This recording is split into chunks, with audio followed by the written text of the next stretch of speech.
چل چل چل چل، بولے یہاں نہیں، چل ہٹ، چل تو آب کوثر کا نام نہیں ملے گا، چلو یہاں سے. تو کیسے ہٹائیں گے؟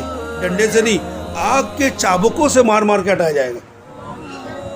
اب ایک تو شدت کی پیاس، سب ہمارے سامنے پی رہے، ٹھنڈک حاصل کر رہے، سکون حاصل کر رہے، اور یہاں پہ چابک سے مارے جا رہے. تو اللہ تعالیٰ کبھی ہم کو سیدوں کا حاسد نہ بنائے، بلکہ کسی بھی مسلمان کا حاسد نہ بنائے. کوڑا جو گھوڑے کو مارتے ہیں نا، چل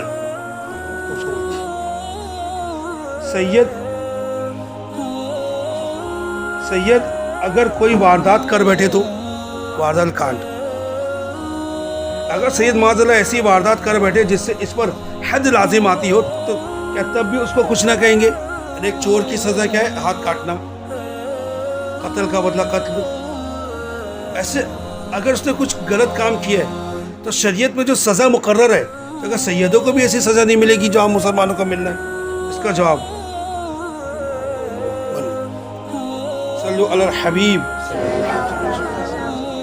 اگر سید معاذ اللہ ایسی واردات کر بیٹھے جس سے اس پر حد لازم آتی ہو، شریعت کے حساب سے جو سزا ہے اس کو حد کہتے ہیں، کیا تب بھی اس کو کچھ نہ کہیں گے؟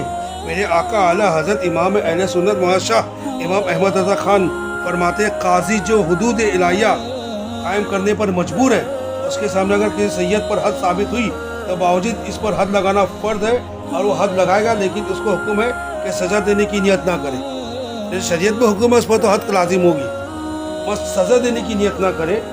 دل میں یہ نیت رکھے کہ شہزادے کے پیر میں کیچڑ لگ گئی ہے، اسے میں صاف کر رہا ہوں.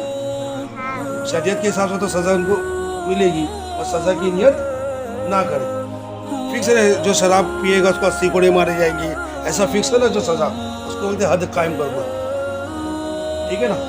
تو اب کسی سید نے پی لیا مان لو، اب جو حد مقرر ہے، وہ جو حاکم اسلام جو قاضی جو حکم لگاتا جج ہے، وہ کیا کرے گا؟ شریعت کا حکم تو عمل کرے گا اس پر، مگر سزا کی نیت سے نہیں. یہ سوچے کہ شہزادے کے پیر میں کیچڑ لگ گیا ہے، میں اسے صاف کروں. سید اگر کفر بک دے تو سید رہے گا یا نہیں؟ اگر سید صریح کفر بکنے کے باعث معاذ اللہ مرتد ہو جائے تو اب وہ سید رہا یا نہیں؟ ارتداد سے سیادت جاتی رہتی ہے، سیادت جاتی رہتی ہے. سید اب نہیں رہا وہ، یعنی وہ اب وہ سید نہ رہا.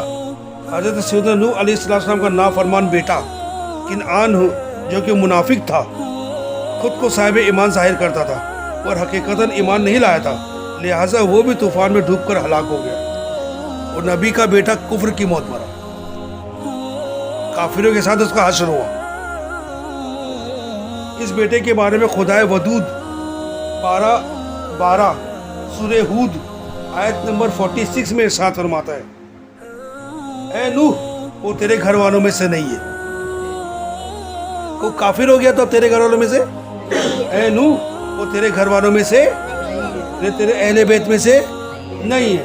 تو مطلب کیا ہوا کہ جو نبی کا بھی بیٹا اگر کفر کرے تو اب وہ گھر والوں میں نہیں رہتا، اب سید نہیں رہے گا. ہاں سورہ ہود 12واں پارہ آیت نمبر 46. صدر افاضل حضرت علامہ مولانا سید محمد نعیم الدین مراد آبادی علیہ رحمۃ اللہ الہادی اس آیت کریمہ کے تحت فرماتے ہیں، اس سے ثابت ہوا کہ نسبی قرابت سے دینی قرابت زیادہ قوی ہے. یعنی دینی رشتہ داری وہ زیادہ طاقتور ہے نسب کے اس سے، ہے کہ نہیں؟ اچھا آپ کے سامنے ایک سید صاحب بیٹھے اور ایک عالم بیٹھے، تو کس کا زیادہ ادب کرو گے؟ زیادہ ادب. میں یہ نہیں بولا کسی ایک کی بے ادبی کرو اور ایک کا ادب کرو، دونوں میں سے زیادہ ادب کس کا؟ کون زیادہ افضل؟ اچھا دونوں میں سے افضل کون ہے؟ صحیح نہیں سید.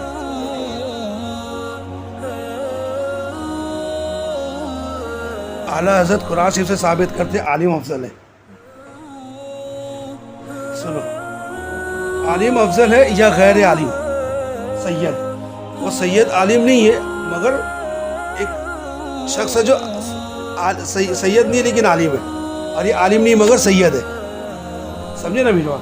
تو جواب سنی عالم افضل ہے. کیا جواب ہے؟ افضل ہے سیدوں سے. میرے آقا اعلیٰ حضرت مولانا شاہ امام حضرت خان فرماتے ہیں فتاوی رضویہ جلد 29 صفحہ نمبر 274 پر غیر عالم سید سے عالم کو افضل قرار دیتے ہوئے یہ 2 آیتیں قرآنی نقل فرمائی. سمجھے؟ 23واں پارہ الزمر آیت نمبر 9 میں تو فرماؤ کیا برابر ہے جاننے والے اور انجان؟ کیا دونوں برابر ہے؟ ایک جاننے والا یعنی علم رکھنے والا عالم ہے اور علم نہیں رکھنے والا، کیا دونوں برابر ہے؟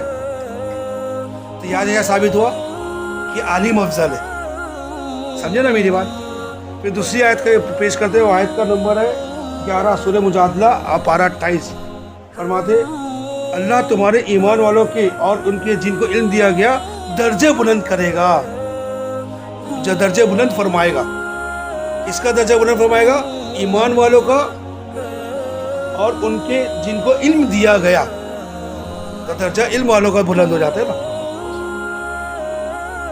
یہ آیات کریمہ ذکر کرنے کے بعد صفحہ 275 پر فرماتے ہیں جو عند اللہ یعنی اللہ کے نزدیک رشتہ داری سے علم کا رتبہ افضل اور علم نسب سے اشرف و اعظم ہے. یہ میر کس کو بولتے ہیں؟ سیدوں کو. یہ میر یعنی سید صاحب جبکہ عالم نہ ہو اگرچہ نیک آدمی ہو، اور آج کل کے عالم سنی صحیح عقیدہ کے مرتبے کو شرعاً نہیں پہنچتے، تو تنویر الابصار و در مختار میں ہے کہ نوجوان عالم کو بوڑھے جاہل پر تقدم یعنی آگے بڑھنے کا حق حاصل ہے اگرچہ وہ جاہل شخص قرشی ہو. اللہ عز و جل نے فرمایا اللہ تعالیٰ عالموں کے درجے بلند فرمائے گا چونکہ بلندی عطا فرمانے والا اللہ عز و جل ہے. لہٰذا جو اس کو گھٹائے گا اللہ تعالیٰ اس کو جہنم میں ڈالے گا. سب کو بات سمجھ میں آ گئی؟ صلو علی الحبیب.